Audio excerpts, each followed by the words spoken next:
Hai guys, Assalamualaikum warahmatullahi wabarakatuh. Welcome to my YouTube channel. Apa kabar kalian semua? Semoga kalian semua sehat-sehat aja ya dimanapun kalian berada.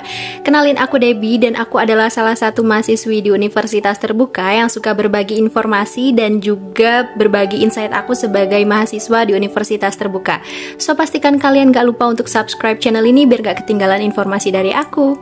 Oke, sesuai dengan judul dan thumbnail yang udah kalian lihat, hari ini kita akan ngebahas sebuah topik yang berkaitan dengan penggunaan Google dan juga penggunaan teknologi AI seperti ChatGPT dalam mengerjakan tugas kuliah di Universitas Terbuka. Mulai dari tugas tuton, tugas TMK, sampai dengan pengerjaan ujian akhir semester berbasis online atau yang sering kita sebut sebagai THE. Apakah kita sebagai mahasiswa UT boleh menggunakan teknologi ini? Kalau boleh, bagaimana hasil dari penggunaan teknologi ini? Apakah kita akan mendapatkan nilai yang bagus atau bahkan sebaliknya? Oke, first of all, untuk pertanyaan pertama, apakah boleh atau tidak? Itu jawabannya adalah boleh. Tetapi perlu aku tekankan lagi di sini bahwa penggunaan Google dan juga penggunaan AI seperti ChatGPT ini itu adalah hanya sebagai alat bantu pembelajaran kita gitu. Jadi bukan untuk pengganti keterlibatan kita dalam pembelajaran. Karena basically, kemampuan teknologi AI seperti ChatGPT ini kan menjawab berbagai macam pertanyaan dengan mudah dan juga cepat. Artinya di sisi lain juga ChatGPT ini berpotensi untuk mengurangi kemampuan kita dalam berpikir kritis. Kalau misalkan penggunaannya ini kurang bijaksana, misalkan kita terlalu mengandalkan jawaban-jawaban dari ChatGPT dalam mengerjakan tugas atau menjadikannya sebagai sumber utama atau pedoman utama gitu ya. Lalu apa yang akan terjadi sih kalau seandainya kita terlalu mengandalkan ChatGPT atau AI yang lain dalam mengerjakan tugas di Universitas Terbuka? So, here's the thing. Walaupun secara sekilas teknologi AI seperti ChatGPT ini bisa menjawab semua pertanyaan kita, tapi kadang jawaban yang dihasilkan itu seringkali kurang tepat atau kurang akurat ya. Apalagi untuk hal yang rumit ya.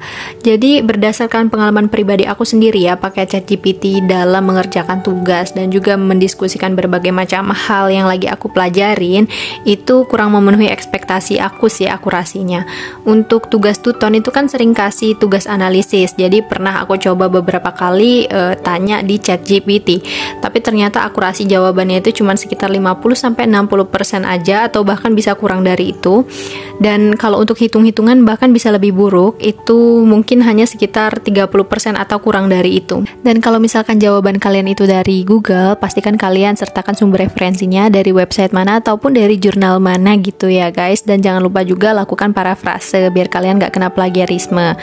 Lalu kalau misalkan kalian bilang, tapi kalau misalkan di AI juga bisa minta sumber referensinya kok kak, tinggal perintahkan aja sumber referensinya. Aku juga pernah guys kayak gitu, tapi ternyata sumber referensi yang dikasih itu gak sesuai. Tapi kalau misalkan kalian ada yang pakai Perplexity AI, mungkin kalian bisa bilang AI itu bisa kasih kalian sumber referensi yang pas kayak gitu. Tapi kelemahan dari AI itu adalah gak bisa menyesuaikan tahun dari sumber referensi yang diberikan kayak gitu. Kalau saran dari aku, lebih baik kalian pakai AI untuk cari jurnal-jurnal yang sesuai sama topik yang kalian bahas kayak gitu. Contohnya AI ini. Jadi kalian bisa langsung buka aja dan coba. Selain itu, kalau seandainya kalian terlalu mengandalkan ChatGPT dalam mengerjakan tugas di Universitas Terbuka, kalian berpotensi untuk terkena plagiarisme atau terdeteksi plagiarisme oleh sistem Universitas Terbukanya.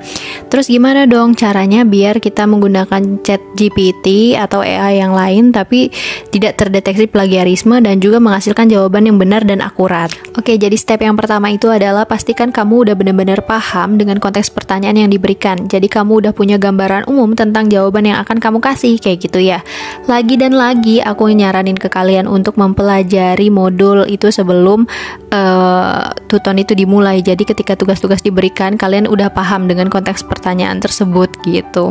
Nah, tapi kalau seandainya kalian belum memahami konteks pertanyaan atau topik yang dibicarakan di dalam tugas kalian, kalian baca dulu modul-modul dari Universitas Terbuka atau materi yang diberikan dosen dulu kayak gitu ya. Jadi kalian punya landasan berpikir dulu gitu. Step yang kedua adalah kombinasi mengombinasikan berbagai macam sumber pencarian informasi seperti AI, terus juga website-website terpercaya dan juga jurnal-jurnal. Jadi nggak cuma satu sumber aja yang kalian cantumkan di dalam jawaban kalian gitu.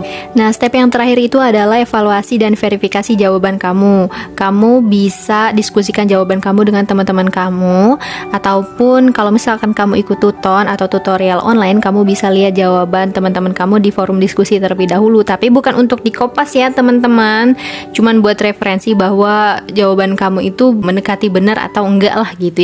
Jadi intinya kalau seandainya kamu udah punya referensi jawaban, kamu yang paling penting kamu lakukan itu adalah parafrase. Ngomong-ngomong dari tadi soal parafrase itu apa sih? Jadi parafrase itu adalah kegiatan yang dilakukan untuk menghindari plagiasi ya teman-teman. Jadi parafrase ini bisa dilakukan secara manual ataupun secara otomatis melalui website ataupun melalui bot AI. Nah, untuk website teman-teman bisa coba website yang ini dan ini. Kalau misalkan untuk AI bot, teman-teman bisa coba Quillbot namanya untuk parafrase. Jadi teman-teman bisa masukin teks yang teman-teman mau parafrase, tapi ini hanya tersedia untuk bahasa Inggris. Kalau misalkan teman-teman mau nyoba tapi teks kalian bahasa Indonesia, ditranslate aja dulu ke bahasa Inggris, tapi pastikan translate-nya bener ya. Tapi sejujurnya aku sendiri masih kurang percaya sama website dan juga bot AI untuk parafrase ini, karena masih banyak banget kasus-kasus yang masih terdeteksi plagiasi.